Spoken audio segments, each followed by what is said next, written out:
কয়টা জিনিসের নাম? সবাই বলেন কয়টা জিনিসের নাম দিন? আমার সাথে বলবা, মুখস্থ করবা। 1 নম্বর বলেন, 1 নম্বর হলো ইবাদত। 1 নম্বর কি না? ইবাদত। 2 নম্বর আকাইদ, 2 নম্বর আকাইদ। 3 নম্বর মুআমালাত, 3 নম্বর মুআমালাত। 4 নম্বর মুআশারাত, 4 নম্বর মুআশারাত। 5 নম্বর আখলাক, 5 নম্বর কি না? আখলাক। এই 5টা গুণ যার ভিতরে আছে তারাই হলো উৎকৃষ্ট, যার ভিতরে নাই তারাই হলো নিকৃষ্ট। যত বড় শিক্ষিত হও না কেন, এই 5 কোয়ালিটি যার ভিতরে নাই তারা আমার আল্লাহ বলেছেন তারা হলো নিকৃষ্ট। আর যাদের ভিতরে আছে দুনিয়ার কিচ্ছু না থাকলেও আল্লাহর কাছে তারা উৎকৃষ্ট। এখন আমি একটা কথা বলি, ভয়ঙ্কর কথা। ধরেন এই মাইক্রোফোনটা একজন মুরব্বী দিনদার মানুষ, তার কি কি গুণ আছে শুনেন। ওই নামাজ করে, রোজা করে, হজ করে, যাকাত দেয়, কোরআন তেলাওয়াত করে, তাসবিহ তাহলিলাত আদায় করে, দান খয়রাত করে, ভালো ভালো মানুষের পরামর্শ দেয়, অনেক কিছুই করে, মসজিদ বানায়, মাদ্রাসা বানায়, সব কিছু করে। বলেন এই মানুষটা দিনদার না বদ্দিন? দিনদার না? এখন আপনারা বলেন এটা 5টা জিনিস যে আমি কইছি, এই 5টা জিনিসের মধ্যে এই যে তার গুণ যে আমি বললাম, এই সবটি মাত্র একটা গুণ, এটা হলো ইবাদত। আর কয়টা বাকি আছে? তাহলে আমরা তো তার দিনদার কইলাম, আসলে দিনদার জানিয়া কইলাম না, না জানিয়া? একজন বর্তমান সবচেয়ে দিনদার যাকে আমরা বলি, এই সবগুলা দিনে মাত্র একটা তার ভিতরে আছে, 4টা নাই। শান্তি বলো, অশান্তি? অশান্তি কোনটা না? এখন আপনাদেরকে একটা কথা বলি, বলেন ওযুর ফরজ কয়টা? বলেন কয়টা? 6টা। কিটা কিটা? মুখ ধোয়া, হাত ধোয়া, মাথা মুছে করা, পাও ধোয়া, এই 6টা ফরজ না? জি। এখন কোন মানুষ যদি মুখ ধুইলো, হাত ধুইলো, মাথা মুছে করলো, পাও ধোয়ার আগে একটু বাতাস ছাইড়া দিল, আপনারা এখন বলেন আগের 3 ফরজ রইলো না ক্যান্সেল হয়ে গেল? ক্যান্সেল হইছে নি? এখন পাও ধুইয়া গেলে নামাজ পড়া হইতো না নি? না আবার শুরু করা লাগবে, প্রথম দিনে শুরু করা লাগবে নি? আচ্ছা, তাহলে কি বুঝলা? ওযুর ফরজ 4টা। ওযু হইতে হইলে 4টা লাগবে, আর ওযু ধ্বংস হইতে হইলে কয়টা ছাড়া লাগবে? একটা ছাড়লেই যথেষ্ট। এখন আপনারা কয়েকদিন পরে ম্যাট্রিক হাই সেকেন্ডারি এক্সাম আরম্ভ হবে। ম্যাট্রিকের সাবজেক্ট কয়টা? বলেন কয়টা? 6টা। আরো ধরে 6টা। পাস করতে হইলে পরীক্ষা কয়টা দেওয়া লাগবে? আর ফেল করতে হইলে কয়টা ছাড়া লাগবে? একটা ছাড়লেই যথেষ্ট, একটা ছাড়লেই যথেষ্ট।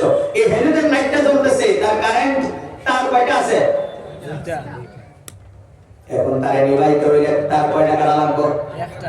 একটা কেটে দিলেই যথেষ্ট, বুঝছেন নি? এখন ফিনিশিং দিয়ে শুনেন, ওযুর ফরজ 4টা।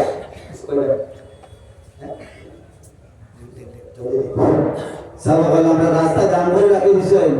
আমরা হাইলাকান্দির পুতুল কান্টু সাহেব রহমতুল্লাহ আলাইহি সাহেব দাদা এখানে আটকে বলেছেন। আমরা টুমুকা দেখানো গাড়ি আপনারা জাম লাগাই রাখুন, দয়া করে আপনারা গাড়িটা ক্লিয়ার করে দেন, রাস্তা ক্লিয়ার করে দেন। আমরা অতিথি আইতে পারতাম না, দয়া করে আমরা রাস্তাটা ক্লিয়ার করে দেন। ভাই এখন ড্রাইভার সাহেবের খবরটা গুজারিশ, আপনারা রাস্তাটা ক্লিয়ার করে দেন। অত বড় আল্লাহ মানুষ হইতে আপনারা রাস্তাটা ক্লিয়ার করে দেন। মাশাআল্লাহ। বাবা আমার ভাইরা, 4 ফরজের 1 ফরজ ছেড়ে দিলে যদি ওযু ঠাস করে যায়, 6 সাবজেক্টের 1 সাবজেক্ট পরীক্ষা না দিলে যদি ফেল করে, 2টা তার পজিটিভ আর নেগেটিভ, ঋণাত্মক আর ধনাত্মক আদানের একটা তার কেটে যদি অন্ধকার হয়ে যায়, তাহলে আপনারা বলেন নামাজ কয়েকটা ফরজ? কয়েকটা? সপ্তাহে 3 দিন না 4 দিন? কয়দিন? না আরো ধরে বোকা, কয়দিন? 4 দিন। 5-7 গুণ কত? 5-7 গুণ 35 5-7 যার কত? 35। আচ্ছা এখন শুনেন, কি করে 4 ফরজের 1 ফরজ ছাড়লে যদি ওযু যায়, পিসমে আন্দারে 6 সাবজেক্টের 1 সাবজেক্ট ছাড়লে যদি পরীক্ষাও যায়, আমার দিকে এইভাবে তাকান। আর ভুল করে শুনে আমার বাবা আমার ভাইরা, 2টা তারের একটা তার কেটে দিলে যদি কারেন্ট যায়, তাহলে আপনারা বলেন 5-7 গুণ 35 ওয়াক্ত নামাজ, সপ্তাহের মধ্যে 35 ওয়াক্ত নামাজ, 34 ওয়াক্ত সারিয়া জুম্মার দিন যার আগে হাজিরা দেয় তাদের নামাজ আর এই যে পারে যাওয়া বাতাস সারিয়া দেওয়া ওযু সমান ভাবে সমান। সমানভাবে ও আমার বাবা, 6টা সাবজেক্টের একটা সাবজেক্ট ছেড়ে যদি পরীক্ষা ফেল করে তাহলে 35 ওয়াক্ত নামাজের মধ্যে 34 ওয়াক্ত সারিয়া দিয়া জুম্মার দিন গিয়া 5টা তারা দাঁড়াইতে করি গাড়ি বসাবসি করে। আমার দাদা দেশ না, ওটা দাদা দেশ না। কোন অজু তার ব্যস্ত কোনো ফরজ আদায় না করিয়া আমরা 3টা করার পরেও 3টা আদায় করার পরেও তো ব্যস্ত না নাই। তার পরীক্ষা ফেল করছিল, পরীক্ষা না দিয়া না 5টা দেওয়ার পরেও 6টার জায়গা 5টা দিয়াও একটা না দিয়ে যদি ফেল করে 4 বড়দের একটা সারিয়া যদি সে যদি তার ওযু দেয় তাহলে 35 ওয়াক্ত নামাজের মধ্যে 35 ওয়াক্তই যারা পড়বে তাদের ঠিকানা হবে জান্নাত। আর যারা হতো না খালি জুম্মার নামাজ পড়বো, জুম্মার নামাজ হইয়াও তাদের ঠিকানা হবে জান্নাত। কোন বেসা ওজুর ফরজ ছাড়িয়া ওজু নষ্ট করছিল না 3টা আদায় করার পরেও, 3টা ফরজ আদায় করার পরেও যদি তার ওজু যায় কমপ্লিট না হওয়ার কারণে তাহলে তুমি 5 ওয়াক্ত নামাজের মধ্যে সপ্তাহে তোমার খবরই নাই, খালি জুম্মার দিন গিয়ে খালি তুমি হাজিরা দাও, তাহলে তোমার দশা আর ঠাস করে বাড়িয়ে যাওয়া ওজুর দশা সমান না বেশ কম? কিছু বেশ কম আছে বাবা। এখানে 60টার মধ্যে একটা সার ছিল আর এখানে 35টার মধ্যে 34 ওয়াক্ত সারে। এটা ডেঞ্জারাস না ওটা ডেঞ্জারাস? আল্লাহ রাসূল বলেন মান তারাকা সালাতা মুতাআম্মিদান ফাকাদ কাফার, জানিয়া বুঝিয়া যারা নামাজ ছাড়ে তাদের ঈমান থাকে না, বেঈমান হয়ে যায়। আর একটু সহজ ভাবে আমি বুঝাই দিই বাবা, আপনারা কে কে কোরআন মানেন হাত উঠান। মাশাআল্লাহ, হাত নামান। আল্লাহ তুমি কবুল করো। এখন আমার একটা প্রশ্নের উত্তর দেন। কেউ যদি ওযু না করে কয় হুজুর আমি ওযু করে লেছি, কে কে মানবা হাত উঠান। ওযু না করে যদি কই ওযু করে লেছি, এটা ওযু করা হইব না, হাজলামি হইব।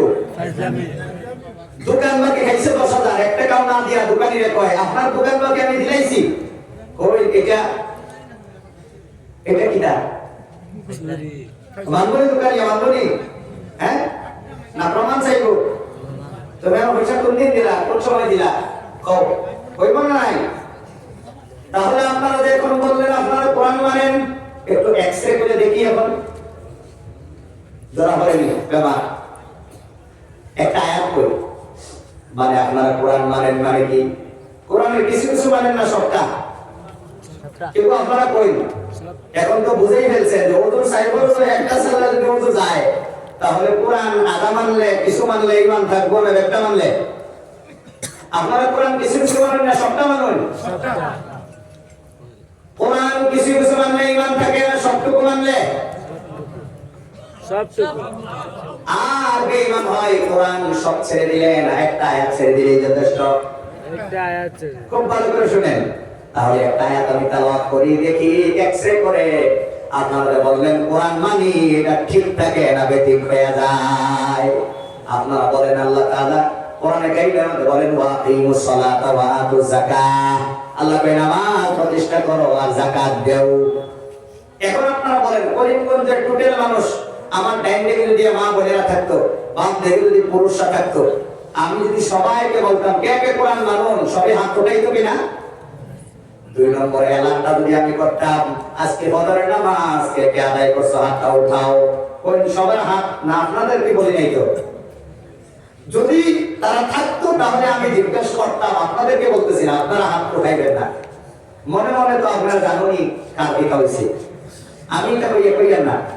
তবে আপনারা কইনি করিমগঞ্জের টোটাল মানুষ কোন মানুষ কোরআন মানি না কেউ কইবনি, মুসলমান যারা কেউ কইতো না। কিন্তু যদি জিজ্ঞেস করি আজকে ফজরের নামাজ কে কে পড়ছেন হাত উঠান, আপনারা উঠাবেন না। আমি গোটা করিমগঞ্জের মানুষকে আমি বলতেছি, বলেন আপনারা বলেন তারা হাত উঠাইবো না হাত তলে থাকবো অনেকের?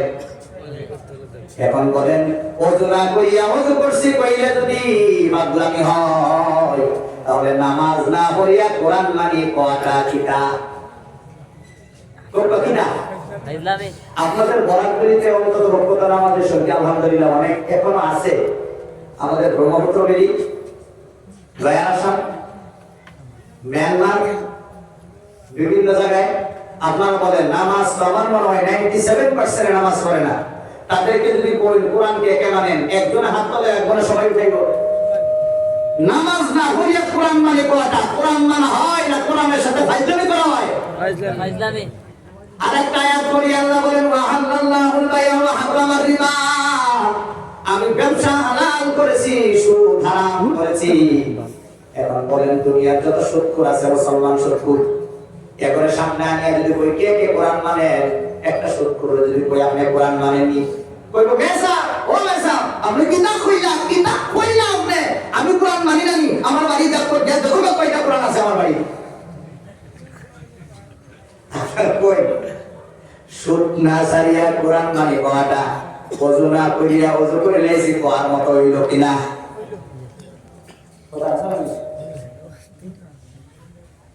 আমার বাবা আমার ভাইরা খুব ভালো করে বুঝবা, কোরআনের যত আদেশ আছে যত নিষেধ আছে সব মানলে তুমি মুমিন মুসলমান, আর বেঈমান হতে হইলে সব ছাড়া লাগবে না। আল্লাহর একটা বিধান ছেড়ে দিলেই দুনিয়া তোমার ধ্বংস। শয়তানে আল্লাহর বিধান ছাড়ছিল না, মাত্র একটা কথার বিরুদ্ধে খালি যুক্তি দিয়েছিল, যুক্তি। এই যুক্তিবাদী হওয়ার কারণে শয়তান শেষ। আর আমরা যুক্তির দূরের কথা ডাইরেক্ট অগ্রাহ্য করি, আল্লাহর কথা রাসূলের কথা বলেন ঠিক কিনা? শয়তানের না করে নাই, আমি সিজদা দিতাম না বলে নাই, খালি একটু যুক্তি দিছে, হালাকতানি মিন নার ওয়া হালাকতাহু মিন তিন। একটু যুক্তি দেওয়ার কারণে ৮০,০০০ বছরের ইবাদত আল্লাহ গায়েব করে দিয়েছে শয়তানের, জান্নাত থেকে বাহির করে দিয়েছে, দুনিয়ার রাজত্ব কেড়ে নিয়েছে, চিরদিন অভিশপ্ত করে দিয়েছে।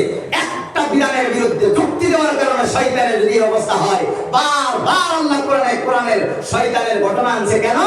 যেন আমরা বুঝতে পারি শয়তানে আল্লাহর বিধানের বিরুদ্ধে যুক্তি দেওয়ার কারণে তার যদি এত বড় কপালে ধ্বংস হয়েছে, আমরা যদি এরকম যুক্তি বা আল্লাহর বিধান যদি চাই, কপালে অশান্তি ছাড়া আর কিছুই নাই। কথা বলেন ঠিক কিনা? কোরআনে শয়তানের ঘটনা আনছে বেকার না শিক্ষা নেওয়ার জন্য। উলামায়ে কেরাম জিজ্ঞাসা করেন, শয়তানের ঘটনা আল্লাহ যতবার বয়ান করছে, কোন ঘটনা এতবার রিপিট করে নাই আল্লাহ, এত রিপিট করলো কেন? আল্লাহ এটা বুঝাই দিছে যে শয়তান আমার কথার বিরুদ্ধে গেলে যুক্তি দেওয়ার কারণে তার ফলাফল জিরো। তোমরা যুক্তি যদি দাও, তার যেই ঘটনা, তার যেই অবস্থা হয়েছে এই অবস্থা তোমাদের হইব। আর যদি ডাইরেক্ট স্বীকার করো, তার থেকে ভয়ঙ্কর হইব, দুনিয়া না হইলে আখিরাত হইব। হইব নাই? কখনো নাই। এই জন্য আমার বাবা আমার ভাইরা, আমার হাতে বেশি সময় আর নাই, আমি আপনাদের কাছে মেহমান হয়ে আপনাদের ছেলের মতো একটা কথা ঘোষণা করতেছি। বাবা, আমি বলতেছিলাম যার ভিতরে দিন আছে তারাই উৎকৃষ্ট, যার ভিতরে দিন নাই তারাই নিকৃষ্ট। আমাদের দিনদারি বলতে আমরা নামাজ বুঝি, আমার টকি আছে, জুব্বা আছে, আবা আছে, টকি আছে, এইগুলো আছে, দাড়ি আছে, আমি ভাবি এই সবচেয়ে বড় দিনদার।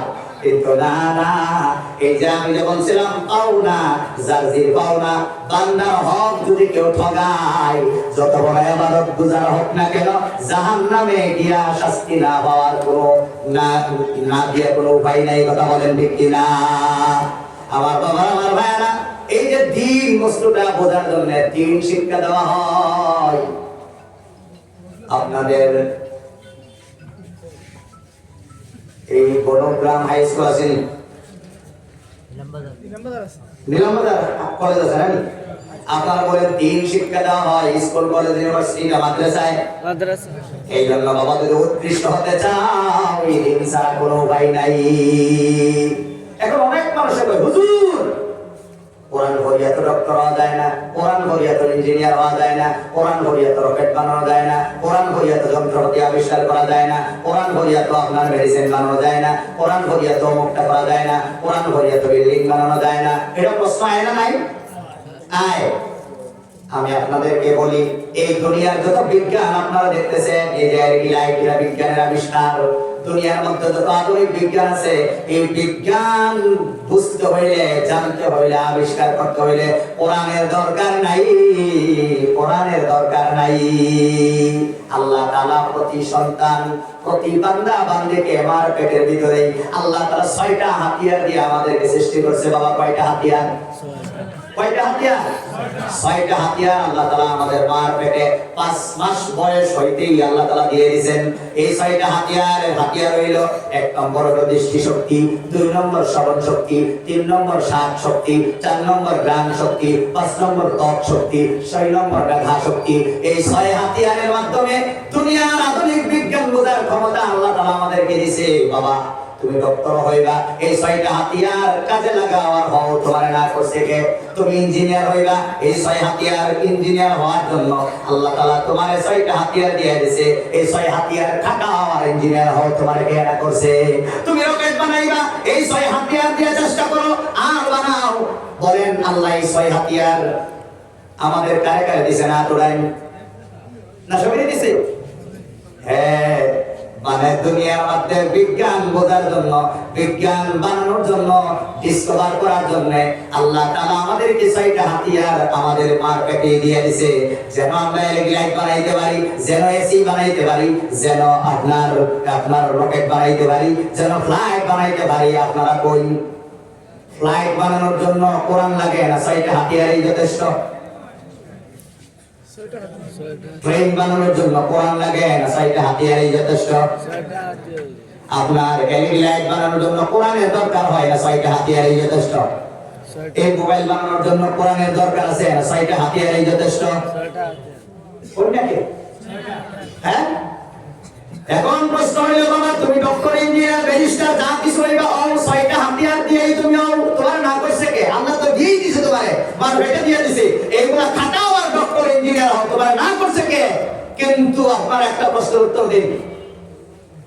সারা দুনিয়ার বিজ্ঞানীরা মাথা গামাইতে রকেট, ফ্লাইট সবকিছু বানাইলো, বড় ভালো কাম করছে, কোনো অসুবিধা নাই। তবে আপনারা বলেন দুনিয়ার সব বিজ্ঞানীরা ধরেন এখানে কার মা নাই বাবা নাই? হাত উঠাইন। কার মা বাবা নাই? এই যে আমার হুজুরের মা নাই বাবা নাই, ওনার মা বাবা কবরের মধ্যে শান্তিতে আছে না অশান্তিতে আছে? কই আপনারা দৃষ্টি শক্তি কইতে পারবো নি? শ্রবণ শক্তি পারবো নি? শ্বাস শক্তি কইতে পারবো নি?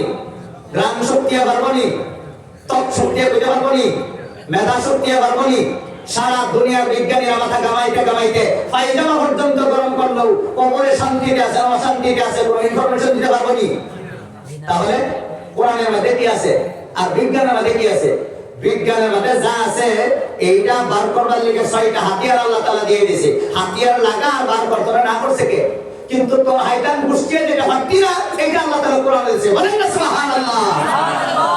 কোরআনে কি আছে কি নাই? কোরআনে যেটা আছে বিজ্ঞান নাই, কারণ বিজ্ঞান বার করতে হলে আল্লাহ তাআলা আমাদের মেধা শক্তি দিয়েছে। মেধা শক্তি, কোটি মেধা শক্তি খাটায়ও কোরআনের একটা আয়াত বানাইতে হবে। বলেন পারবে? পরকালে কোন মানুষ জান্নাতে যাবে, কোন মানুষ জাহান্নামে যাবে, এটার বর্ণনা করে বিজ্ঞানে আছে? বলেন আছে? আছে বিজ্ঞানে? দুনিয়ার বিজ্ঞান আপনাকে হেল্প করবে কতদিন? শ্বাস আপ ডাউন সারা পর্যন্ত আধুনিক বিজ্ঞানে আপনার পাশে থাকবে। এলইডি লাইট যিনি বানাইছে ভালো কাম করছে, অন্ধকার দূর করে আলো আনছে, কিন্তু যেদিন উনি মারা গেছে তার কবরে কয়টা এলইডি লাইট লাগাইছে? কই? তাহলে আধুনিক বিজ্ঞান কবর যাইব না, তার আগে আউট। এই বলে না কেন? যে ফ্লাইট বানাইছে, রকেট বানাইছে, মারা যাওয়ার পরে কবরে কয়টা রকেট দিছে জান্নাতে যাবে লিখে? কই আসেনি কোনো রকেট? তাহলে দুনিয়ার আধুনিক বিজ্ঞান তোমাকে হেল্প করবে মাত্র এই দুনিয়ার জীবনে। আপনারা বলেন আমাদেরকে আল্লাহ তাআলা দুনিয়ার জীবনে জন্য বানাইছে না আখিরাতের চিরস্থায়ী শান্তির জন্য বানাইছে? কই? তাহলে আখিরাতের জন্য যেটা বানাইছে সেই আখিরাত শান্তি পাইবে বলে দুনিয়ার এই 6 হাতিয়ার দিয়ে কাজ করলে কাম হইতো না। আরেকটা হাতিয়ারের দরকার পড়বে, সেই হাতিয়ার হলো ইলমে ওহীর হাতিয়ার, আল কোরআনের হাতিয়ার। এইটা মাদ্রাসা পড়ানো হয়। বলেন না সুবহানাল্লাহ। নারে তাকবীর।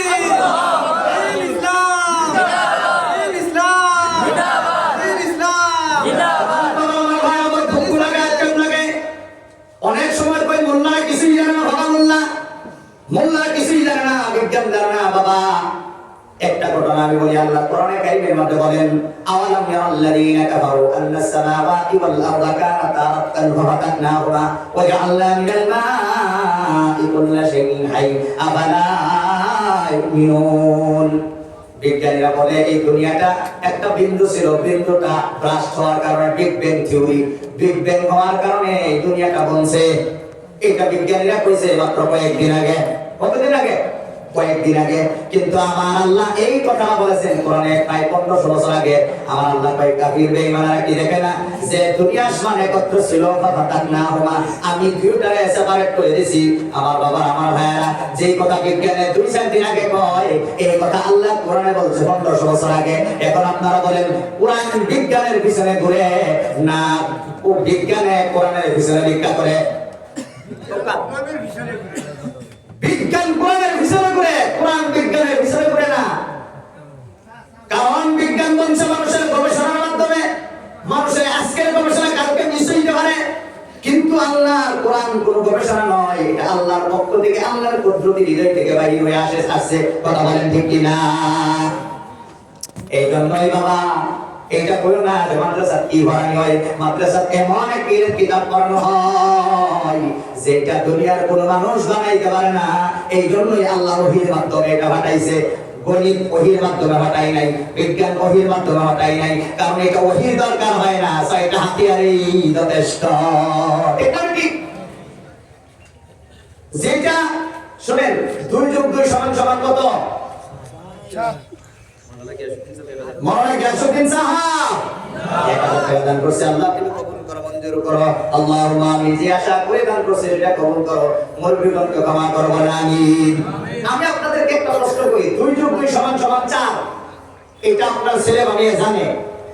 এই জানা বিষয়টা বোঝানোর জন্য মাসে 10,000 টাকা দিয়ে টিউশন রাখবেন, কে হাত ওঠান? আপনার ছেলে মেয়ে 2 + 2 = 4, 2 × 2 + 2 = 4। আপনার ছেলে মেয়ে জানে?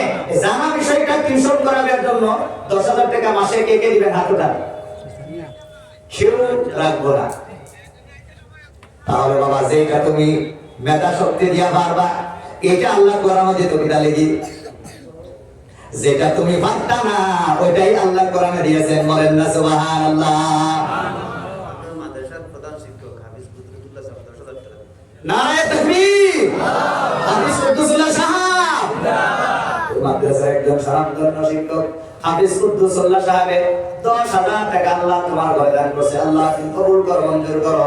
আল্লাহ তোমার হাবিবের মাদ্রাসায় দান করছে। আল্লাহ ওনার দানকে কবুল করো। ওনার পরিবার থেকে যত মানুষ কবরে চলে গেছে আল্লাহ জান্নাতবাসী করে দাও, আমিন। এই জন্য বাবা, আমার ভাইয়েরা, আমি বলতেছিলাম আর আমার হাতে বেশি সময় নাই, এই জন্য বলতেছিলাম কোরআন এমন কিতাব, এটা মানুষের সাথে, দুনিয়ার সিলেবাসের সাথে কেউ তুলনা করবেন না। দুনিয়ার বিজ্ঞান হলো normal science, general science.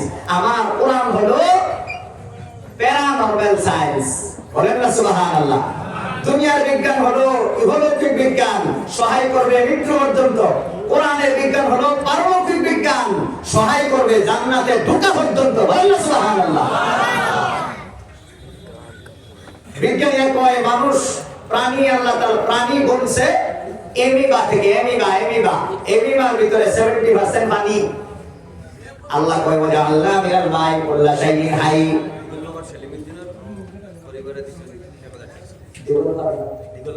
Digalbag Salimuddin সাহেবের সম্মানিত স্ত্রী, আল্লাহ আমার একজন আল্লাহ বোন 1000 টাকা দান করছে। আল্লাহ তুমি কবুল করো, মঞ্জুর করো, হায়াত বাড়ায়, রিজিক বাড়ায়, বলেন আমিন। এই জন্য বাবা খুব ভালো করে 2 সেক্টরের কথা শুনেন, খুব মনোযোগ দিয়া বাবা। এই জন্য আমি বলতে চাই, আল্লাহ তাআলা কোরআনে কারীমের মধ্যে বলেন ওয়াজআলনা মিনাল মাই কুল্লা শাইইন হাই, আমি জীবিত যা কিছু আছে আমি সব তাদেরকে পানি থেকে বানাইছি। বিজ্ঞানী আমাদেরকে কইছে কয়েকদিন আগে, আমার আল্লাহ কোরআনে বলেছে 1500 বছর আগে। এখন আপনারা বলেন কোরআনে বিজ্ঞানের ভিসে ভিসে যায় না বিজ্ঞান কিয়ামত পর্যন্ত কোরআনের ভিসে ভিসে ভিক্ষা করবে? বলেন সারা জীবন ভিক্ষা করবে, কারণ বিজ্ঞান হলো মানুষের মস্তিষ্ক দ্বারা আবিষ্কৃত জিনিস। আপনারা বলেন 1700 সনে না কত সনে অক্সিজেন আবিষ্কার করছে? অক্সিজেন বানাইছেনি না আবিষ্কার করছে? দুইটা শব্দ, একটা হলো ইনভেন্ট আর একটা হলো ডিসকভার। ডিসকভার হয় কোন বস্তু হারায় গেছে, এটা খুঁজিয়া বার করার নাম হলো ডিসকভার। আর কোন বস্তু প্রথম থেকে আরম্ভনি থেকে বানানো, এটা হলো ইনভেন্ট। আপনারা বলেন আমেরিকা কলম্বাসে ইনভেন্ট করছে না ডিসকভার করছে? কিন্তু ইনভেন্ট কে করলো? এখন যে ডিসকভার করছে তার নামে দুল বাজানো হয়, কিন্তু যিনি বানাইছে ভাই বলেন সাধারণ ফাজলামি না সিরিয়াস ফাজলামি? অক্সিজেন আমরা লই, আমরা বাসি অক্সিজেন অক্সিজেন অক্সিজেন লইয়া লিখতে লিখতে লিখতে লিখতে অন্তত বলি হবে অক্সিজেন বিজ্ঞানীরা বানাইছে না আবিষ্কার করছে? যে বানাইলোকে, যে বানাইছে তার কথা নাই, যে আবিষ্কার করছে তার নামে ঢোল বাজায়। বলেন এটা কি, এটা কি, এটা কি সাধারণ তার সিরামিক না সিরিয়াস তার সিরামিক? আমার বাবা আমার ভাইয়ারা, বিজ্ঞানের এই ফিজিক্স, এই মেকানিজম, বস্তুবাদিতা, বস্তুবাদিতার দিকে গিয়া আপনারা ধোকায় খাবেন না, ধোকায় করবেন না বাবা গো। আল্লাহ ওয়াস্তে এই জন্য আপনাদের ছেলে মেয়েকে কোরআন পড়ান। If you teach the Quran your children, the Quran will teach you everything. তুমি যদি তোমার ছেলেকে কোরআন পড়াও, কোরআনে সব কিছু শিখিয়ে দিবে। কোরআনের মধ্যে ফিজিক্সের কথা রয়েছে, কেমিস্ট্রির কথা রয়েছে, এমব্রয়ডারির কথা রয়েছে, আপনার বোটানির কথা রয়েছে, জুওলজির কথা রয়েছে, তারপরে কোরআনে কারিমের মধ্যে হিস্ট্রির কথা রয়েছে, জিওগ্রাফির কথা রয়েছে। কোরআনে কারিমের মধ্যে এমন সব তথ্য রয়েছে, মেটাফিজিক্স